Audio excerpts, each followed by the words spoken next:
नमस्कार, मैं हूं उमेश द्विवेदी और आप देख रहे हैं सरकारी मंथन। दोस्तों, हाल ही में इलाहाबाद हाई कोर्ट के जज क्षितिज शैलेंद्र ने एक ऐसा बयान दे दिया है जिसने इस देश के जुडिशरी सिस्टम और लोकतंत्र की फीकी बातों की सारी पोल खोलकर रख दी है। एक केस की सुनवाई के दौरान जज साहब का दर्द फूट पड़ा और उन्होंने बोला कि यहां पर एक जज के ऊपर 400, 500 से लेकर 800 तक केस रोज लिस्ट किए जाते हैं और हम कोई सुपर कंप्यूटर या फिर महामानव नहीं है जो एक दिन में इतने सारे हजारों केसों को निपटा देंगे।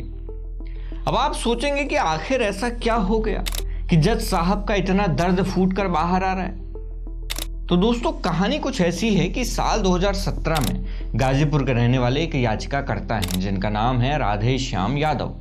उन्होंने अपने वेतन भुगतान को लेकर हाईकोर्ट में एक याचिका दायर की थी। इसके बाद वो केस चलता रहा, तारीख फिर तारीख आती रही और 5 साल बाद इलाहाबाद हाई कोर्ट ने एक आदेश पारित किया। उसमें सरकार को यह आदेश दिया गया था कि याचिकाकर्ता को इसका नियमित वेतन दिया जाए, यानी कि उन्होंने उस याचिका का निपटारा कर दिया और एक फैसला सुना दिया। अब जाहिर सी बात है कि इलाहाबाद हाई कोर्ट ने आदेश सुना दिया। अब कोर्ट तो यही सोच रहा होगा ना कि उस आदेश का पालन हो गया होगा, लेकिन होता क्या है कि उस याचिकाकर्ता को कोर्ट का आदेश हो जाने के बावजूद भी सालों तक भटकना पड़ता है और उसको उसके वेतन का 1 रुपया भी नहीं मिलता। इसके बाद सिस्टम से परेशान होकर वो बंदा वापस इलाहाबाद हाई कोर्ट में एक और याचिका दायर करता है कि साहब, आपने फैसला तो सुना दिया था लेकिन हमें तो कुछ नहीं मिला, न्याय तो मिला ही नहीं।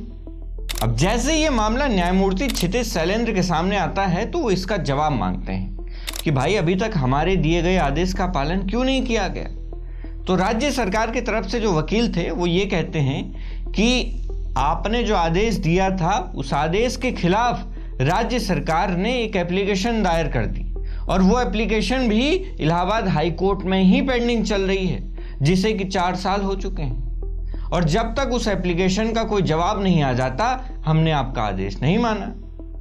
अब जैसे ही जज साहब ने यह सुना तो उनका पारा एकदम से 7वें आसमान पर जा पहुंचा और उन्होंने कहा कि केवल एक आवेदन दाखिल कर देने से अदालत का पूर्व आदेश अपने आप खत्म या सस्पेंड नहीं हो जाता। जब तक कोई सक्षम न्यायालय उसे स्पष्ट रूप से रोक न ले तब तक वो आदेश पूरी तरह लागू रहता है। साथ ही साथ भारतीय न्याय व्यवस्था को लेकर उनका ये दर्द भी दोस्तों बाहर आ गया जब उन्होंने ये कहा कि हमारे यहाँ प्रतिदिन एक जज के ऊपर 400, 500, 600 और कभी कभी तो 800 से भी ज्यादा मामले लिस्टेड होते हैं। अब ऐसे में अगर उन्हीं जजों के आदेश को निरस्त करने के लिए वापस कोई एप्लीकेशन डाल दी जाए तो उस एप्लीकेशन की बारी आने में ही सालों लग जाते हैं और ऐसे में ना तो याचिकाकर्ता को न्याय मिल पाता है और ना ही उस जज के आदेश की कोई वैल्यू रह जाती है। और दोस्तों, ये बात कहीं ना कहीं अपने आप में सही भी है। आप खुद सोचो कि 140 करोड़ का देश है, सुप्रीम कोर्ट और सभी 25 हाई कोर्ट को अगर मिला दें तो कुल 66 लाख से अधिक मुकदमे इस देश में पेंडिंग चल रहे हैं और देश की अगर सभी अदालतों को मिला दिया जाए तो यह आंकड़ा 5.5 करोड़ के पार पहुंच जाता है।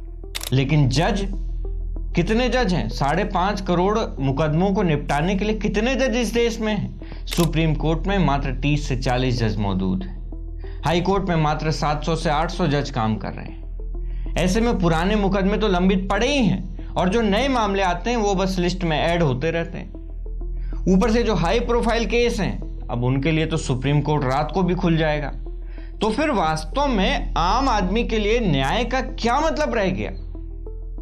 और इसी बात को लेकर इलाहाबाद हाईकोर्ट के जज क्षितिज शैलेंद्र नाराज हो रहे थे कि मुश्किल से 5 साल लगाकर एक मामले का आदेश जारी किया गया और आपने इस आदेश को निरस्त करने के लिए एक एप्लीकेशन फिर से दायर कर दी।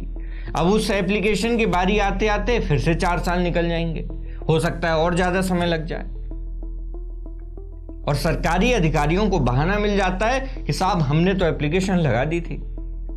दोस्तों, यही एक बड़ी विडंबना है भारत की न्यायपालिका में कि कहने को आप बस लोकतंत्र का राग लापते रहते हो, बोलते हो कि हम तो दुनिया के सबसे बड़ी डेमोक्रेसी हैं।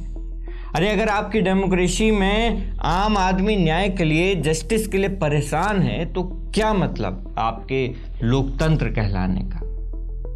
अब ये जो पेंडिंग पड़े मामले हैं, इसका तोड़ क्या होना चाहिए ये आपको जनता थोड़ी ना बताएगी। आपको जनता ने चुनकर क्यों ऊपर बैठाया है? आप नीतियां बनाओ, कानून बनाओ। इतने आईएएस अधिकारी किस लिए बने बैठे हैं भाई? अगर समस्या है तो उसका हल भी तो होगा ना।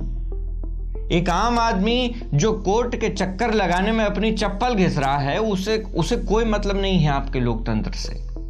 उसे कोई मतलब नहीं है हिंदू मुसलमान के झगड़ों से। उसे कोई मतलब नहीं है कि चुनाव में कौन जीता कौन हारा। उसे बस न्याय चाहिए, जिसके लिए वो सालों तक अपनी चप्पल घिसता रहता है। कुल मिलाकर देखा जाए तो ये एक बहुत बड़ी समस्या है, और क्योंकि न्याय मिलने में देरी होती है और न्याय मिलने के बाद भी न्याय नहीं मिलता। लेकिन दोस्तों, मैं आपसे जानना चाहता हूं कि कोर्ट में पेंडिंग पड़े केसेस की असली वजह क्या है और इसका क्या समाधान हो सकता है। क्योंकि जब तक आम इंसान को न्याय समय से और सही तरीके से नहीं मिल जाता, तब तक मात्र महान लोकतंत्र रटते रहने से और अपनी पीठ थपथपा लेने से भारत एक महान राष्ट्र नहीं बन पाएगा। इसीलिए आपकी जो भी राय हो हमें कमेंट बॉक्स में ज़रूर बताएं, और कोई मुद्दा जिस पर आप वीडियो चाहते हैं वो भी आप कमेंट कर सकते हैं। मैं हूं उमेश द्विवेदी और आप देख रहे थे सरकारी मंथन। नमस्कार।